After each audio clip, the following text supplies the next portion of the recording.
Assalamualaikum warahmatullahi wabarakatuh. Selamat pagi anak-anak. Kembali lagi bersama Pak Aji dari SDN Porong di kelas Sidoarjo Belajar. Nah, untuk hari ini kita akan belajar tentang tema 8, subtema 1 pembelajaran 1 dengan materi lingkungan tempat tinggalku. Sebelum kita mulai, jangan lupa untuk memakai masker, menjaga jarak, mencuci tangan, dan patuhi protokol kesehatan.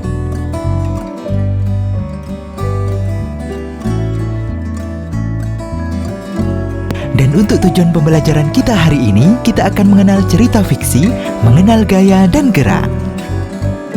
Nah, sekarang kita coba mengamati gambar berikut. Gambar tersebut menunjukkan bagian dari lingkungan tempat tinggal. Pada gambar juga terlihat hamparan sawah dan para petani yang sedang bekerja, sehingga lingkungan tempat tinggal pada gambar lebih tepat dinamakan pedesaan. Nah, sekarang di manakah tempat tinggalmu? Bagaimana lingkungan tempat tinggalmu? Karena kita semua berharap bahwa lingkungan tempat tinggal kita adalah lingkungan yang baik, aman dan nyaman. Sedangkan definisi dari tempat tinggal adalah tempat manusia menetap untuk berteduh dari keadaan alam, serta tempat melaksanakan hak dan kewajibannya dalam menjalani hidup.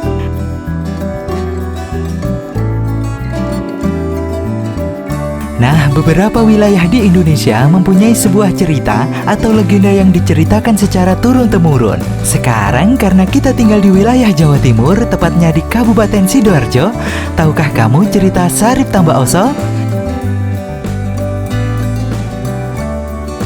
Cerita Sarip Tambak Oso merupakan legenda yang masyhur dari Kabupaten Sidoarjo, Jawa Timur. Dikisahkan, Sarip hidup sederhana bersama ibunya. Ayahnya telah lama meninggal. Ketika masih hidup, ayahnya memiliki usaha tambak yang cukup luas. Namun sayangnya, ketika ayahnya meninggal, tambak tersebut diambil oleh paman Sarip yang serakah. Keuntungan dari hasil tambak pun tidak diberikan kepada keluarga Sarip. Sarip dikenal sebagai pemuda yang baik, jago berkelahi, dan suka menolong.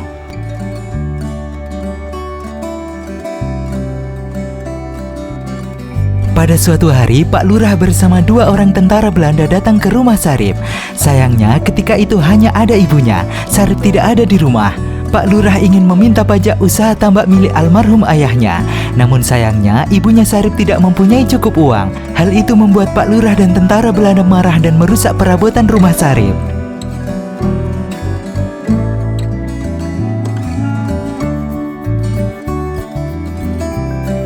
Betapa marahnya Sarip melihat Pak Lurah dan tentara Belanda merusak rumahnya. Ia berkata, "Dasar tidak tahu diri, seharusnya kamu menjadi pelindung rakyat, bukan malah menjadi antek para penjajah." Perkelahian antara Sarip dan tentara Belanda pun terjadi. Semenjak saat itu, Sarip menjadi buronan pemerintahan penjajahan Belanda. Selama dalam persembunyiannya, ternyata Sarip juga kerap mencuri rumah orang Belanda.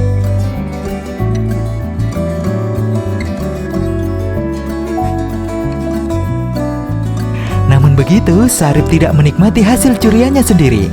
Setiap kali selesai mencuri, Sarip selalu membagikan hasil curiannya tersebut kepada orang-orang miskin di kampungnya. Pemerintah Belanda pun tidak tinggal diam. Mereka menyewa banyak pendekar untuk menangkap Sarip. Namun tidak satu pun dari para pendekar tersebut berhasil menangkap Sarip. Hingga akhirnya Belanda mengetahui kelemahan Sarip dari pamannya.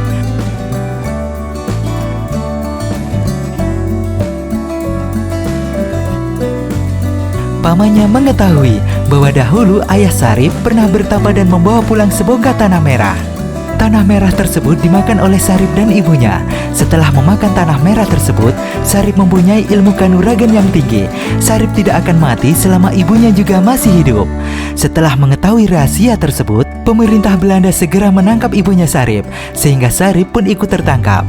Ia kemudian dimasukkan ke dalam sebuah sumur tua.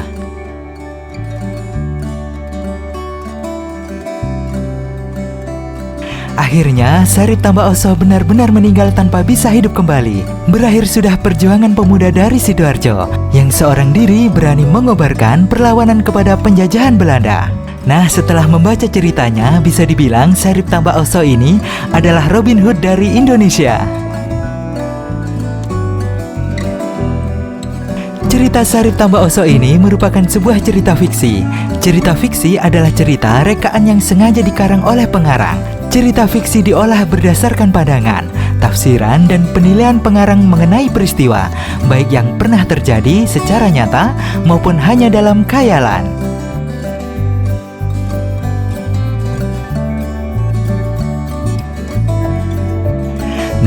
dalam cerita Sarip Tambah Oso tadi, kita juga bisa belajar jenis-jenis tokoh dalam cerita. Yang pertama ada tokoh protagonis. Tokoh protagonis adalah tokoh yang mempunyai sifat yang baik. Nah, dalam cerita Sarip tadi, tokoh protagonisnya adalah Sarip dan ibunya. Sedangkan yang kedua adalah tokoh antagonis. Tokoh antagonis adalah tokoh yang mempunyai sifat yang jahat. Nah, dalam cerita Sarip Tambah Oso tadi, tokoh antagonisnya adalah tentara Belanda dan juga pamannya Sarip. Nah, sekarang adik-adik carilah informasi tentang cerita fiksi dan ciri-cirinya, kemudian tulislah informasi yang kamu peroleh.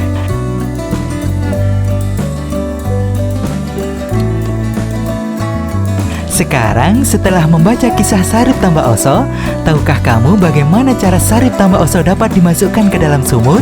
Nah, pasti ada yang menjawab. Pertama-tama kita ikat dulu dan kita tarik kuat-kuat, lalu tinggal kita dorong. Nah, tahukah kalian bahwa tarikan dan dorongan yang dilakukan oleh tentara Belanda terhadap Sarip merupakan sebuah gaya?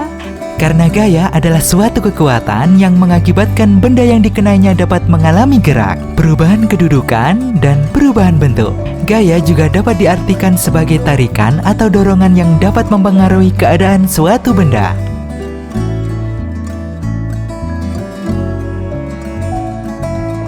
Nah, adakah lapangan bermain di lingkungan tempat tinggalmu? Pasti ada ayunan di sana. Ayo, siapa yang pernah main ayunan? Nah, gaya yang diberikan terhadap ayunan yaitu tarikan dan dorongan. Akibatnya, ayunan itu bergerak.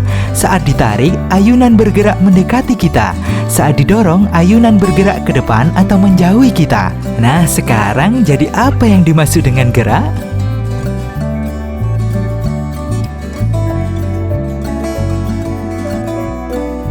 Gerak adalah perpindahan kedudukan suatu benda terhadap benda lainnya, baik yang mendekati maupun yang menjauhi. Seperti yang kita lihat pada gambar, yang gambar pertama, saat kita menarik meja, meja akan mendekati kita. Sebaliknya, saat kita mendorong meja, meja akan menjauh dari tempat asalnya.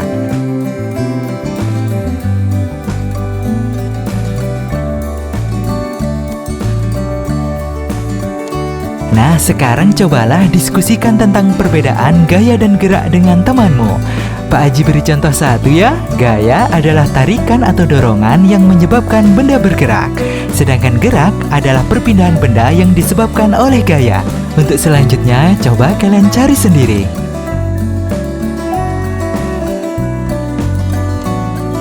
Nah, anak-anak, sebelum kita akhiri video ini, Pak Haji mau bertanya, apakah kamu setuju dengan apa yang dilakukan Sarip, mencuri rumah orang Belanda untuk membantu rakyat miskin? Nah, tentu tidak, bukan? Karena jika kita ingin membantu orang lain, maka harus dengan cara yang baik, sehingga tidak merugikan orang lain dan dapat menjadi berkah untuk kita semua.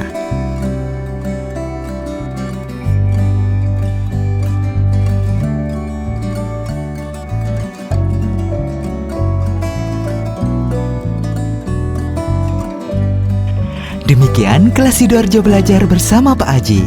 Terima kasih sudah menonton dan tetap patuhi protokol kesehatan. Sekian, salam sehat selalu. Assalamualaikum warahmatullahi wabarakatuh.